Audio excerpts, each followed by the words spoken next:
gimana? Gimana kabarnya, sehat? Alhamdulillah sehat. Bu, hari ini akan kita adakan kegiatan yaitu pra-observasi tentang bagaimana proses pembelajaran di kelas yang ibu ajar. Persiapan apa saja yang sudah ibu persiapkan untuk melakukan kegiatan belajar mengajar? Persiapannya yang pertama saya sudah membawa RPP atau bahan ngajarnya sama buku tema, Pak. Jadi RPP sama buku tema. Kelas berapa yang akan ibu? Untuk kelas 2. Kelas 2. Mapel yang akan ibu sampaikan? Mapelnya PPKN yaitu tentang pengamalan sila ketiga Pancasila. Iya. Tadi kan ibu sudah mempersiapkan RPP-nya, kemudian tujuan pembelajaran yang akan ibu lakukan itu apa saja? Tujuannya yaitu pertama menunjukkan contoh perilaku sesuai dengan sila Pancasila ketiga di rumah, terus sama menerapkan pengamalan tentang nilai-nilai Pancasila ketiga, Pak, agar siswa itu memahaminya. Jadi lengkap ya. Ya. Kemudian untuk menunjang proses pembelajaran di kelas itu metode apa yang akan ibu gunakan saat proses pembelajaran PKN itu? Metode tanya jawab, terus diskusi, ceramah, sama penugasan, Pak. Oh gitu. Untuk medianya tuh apa yang ibu? Medianya menggunakan buku tema. Buku tema saja. Ya. Ya. Mudah-mudahan ketika proses pembelajaran itu bisa maksimal karena ibu sudah melengkapi persiapan yang dibutuhkan dalam proses pembelajaran. Terima kasih. Ya. Assalamualaikum warahmatullahi wabarakatuh. Waalaikumsalam warahmatullahi wabarakatuh.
Sebelum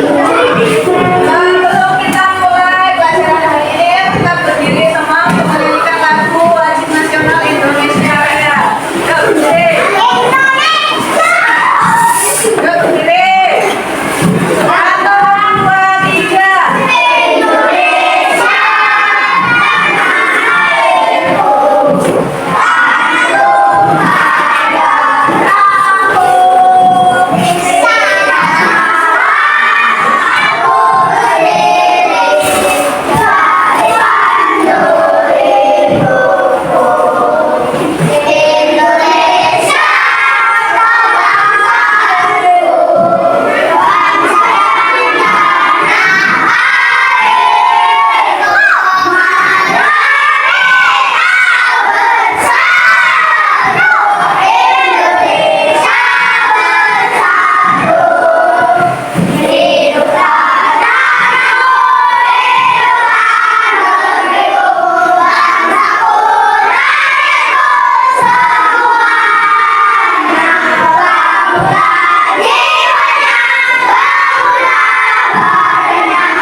lainnya adalah ke observasi pasca. Kapan-kapan aja lah ya makannya ya, karena anak ini nggak bawa motor.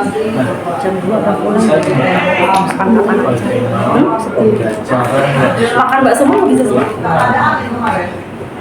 Pembelajarannya alhamdulillah berjalan lancar, anak-anak juga khusus dari pembelajaran kemarin Pak. Ya ada yang ribut tapi nggak ruangnya semua gitu enggak. Nggak repot ya namanya anak-anak apalagi kelas 2. Jadi ya yang satu dibilangin, yang satu diam, yang dua ngobrol kayak gitu Pak. Kemudian untuk fokus pembelajaran Lumayan untuk fokusnya dalam pembelajaran kemarin, dikasih tugas juga ya banyak yang bisa, cuman masih ada juga yang masih nanya, Bu ini gimana Bu, ini caranya gimana Bu, ditulis nggak Bu, kayak gitu. kemudian metode yang ibu terapkan kemarin itu bagaimana? Saya menggunakan metode tanya jawab sama penugasan, terus menggunakan pembelajaran diferensiasi atau keaktifan anak dalam proses pembelajaran. Jadi metode atau diferensiasi proses. Kemudian dari metode yang sudah diterapkan itu berhasil atau tidak proses tersebut? Kalau menurut saya sih sudah berhasil Pak, karena anak-anak juga tuh mudah dalam menerima materi yang saya berikan. Terus waktu saya kasih tugas, ya yang udah banyak yang bisa gitu loh Pak mengerjakan tugasnya itu. Kemudian saat proses pembelajaran ada tidak pembuatan kelompok? Kemarin tidak ada Pak, karena kemarin tuh proses diskusi. Karena kemarin tuh tidak ada proses diskusi Pak dalam pembelajaran. Saya hanya memberikan penugasan mandiri, jadi dia mengerjakan secara mandiri, tidak secara kelompok. Jadi ibu cuma memberikan penugasan secara mandiri sehingga tidak perlu diarahkan ke kelompok ya. Kemudian dari proses pembelajaran kemarin yang ini dilakukan ada tidak hambatan? Masih ada Allah. Apa itu? Ada beberapa anak yang masih kurang paham, masih sering nanya, terus jalan ke sana, jalan ke sini, nanya ke temennya. Kalau ditanyain, kok kamu jalan-jalan? Alasannya mau beli pensil, kayak gitu. Kemudian setelah kita observasi, kesimpulannya apa yang mendapat solusi yang ada Pak? Kalau menurut saya mungkin solusinya itu Pak, kita melakukan pendekatan khusus terhadap anak tersebut. Anak yang suka jalan-jalan itu mungkin kita panggil, kita kasih tahu secara sendiri, nggak bareng-bareng. Terus mungkin kita juga harus menggunakan media pembelajaran yang menarik perhatian anak tersebut. Misal kita menggunakan alat peraga. Kalau kemarin itu kan saya tidak menggunakan alat peraga karena dadakan ya Pak ya. Jadi nggak sempat membuat alat peraga sampai lupa. Mungkin kayak gitu aja Pak dari solusi yang saya berikan. Nanti kalau ada lain waktu ke pembelajaran yang selanjutnya. Jadi ibu itu melakukan pendekatan lebih anak, kemudian menyiapkan media yang mungkin bisa menarik anaknya. Baik, itu saja yang dapat kita berikan proses pembelajaran di sekolah 12 bisa lebih baik. Terima kasih. Iya Pak, sama-sama. Terima kasih.